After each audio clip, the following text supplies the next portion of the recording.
So, in this second part we are going to animate the little blob and duplicate it 9 times on the circle curve and scale them as well.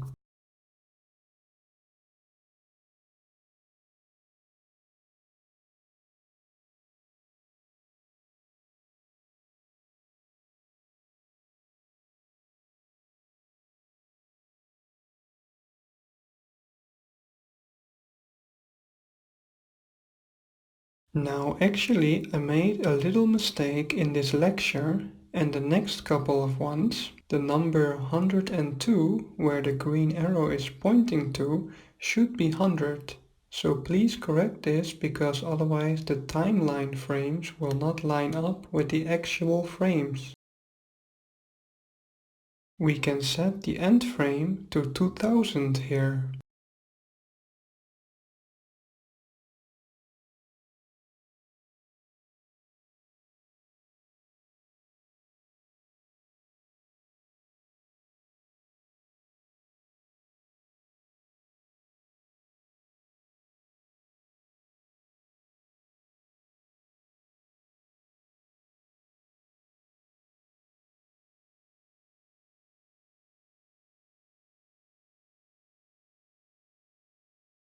Now, with our preview rendering enabled and small blob object selected, we are going to animate one of the mapping node values of our shader. We can still see some small center part appearing. We can eliminate this by decreasing this map node value to 0.13. We can slide open a new window and set it to the timeline editor.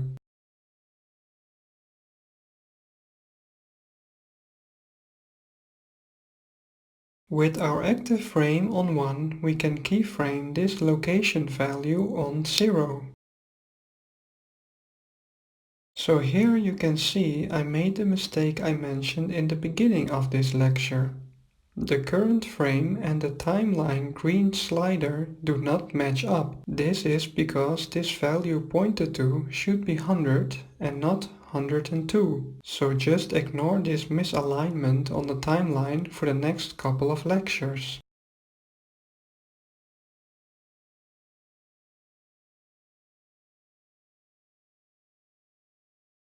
With our frame on 2000, we can keyframe a value here of 20.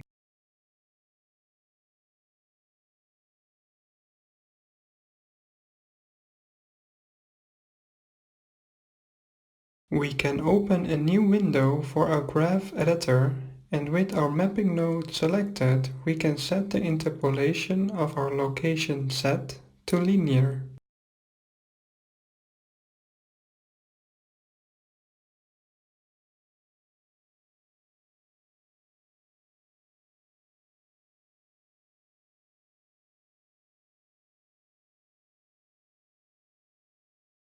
I think the movement is a bit too slow, so we can keyframe the set location value to 40 at frame 2000.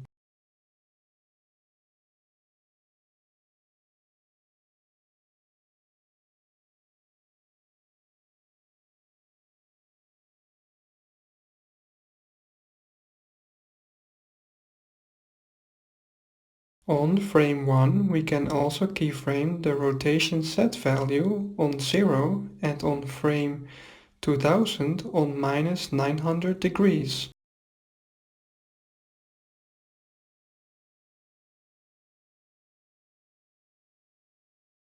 For the rotation set value we can also set the interpolation to linear.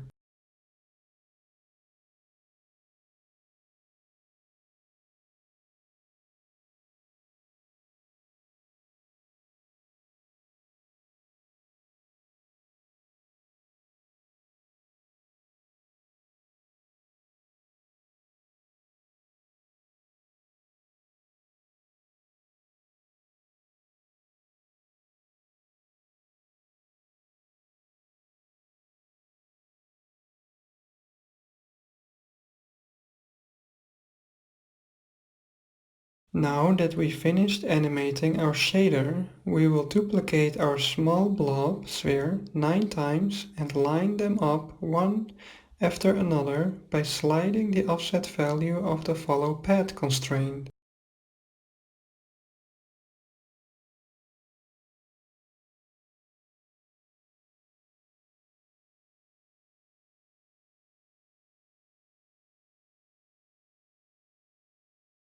Each duplication we can decrease in scale with 0.01, which would make our second blob 0.146 in scale.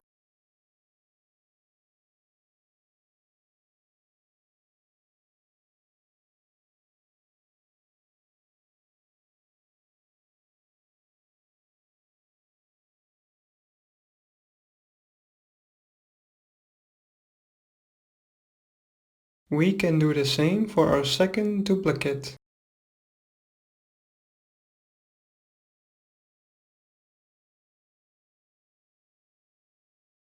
Then we can go ahead and create 7 more duplicates and scale them down with 0.01 smaller than the one before it.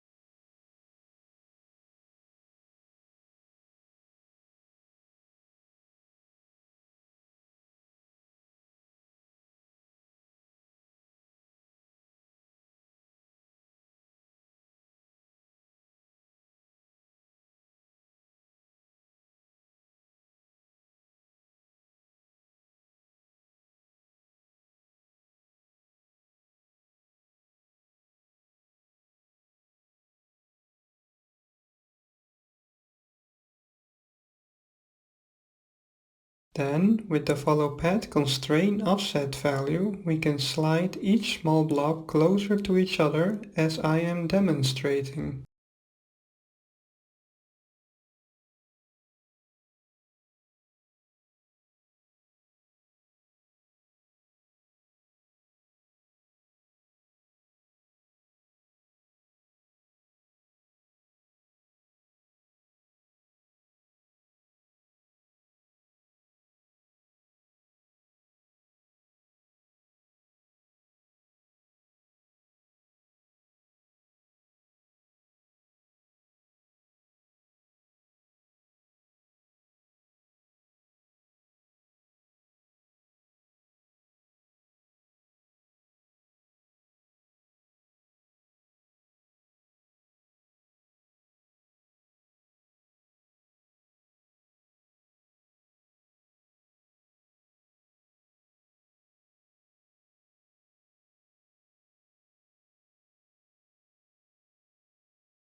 Now they are all about evenly aligned like a chain.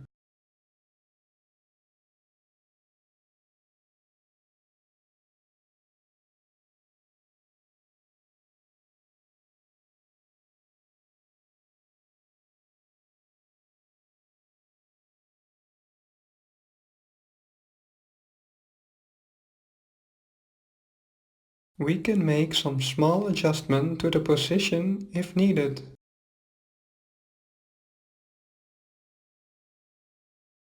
Now when we play the animation, we can see the blobs move all uniformly. We will change this in the next lecture, where the movement of the blobs will be more in a Mexican wave style.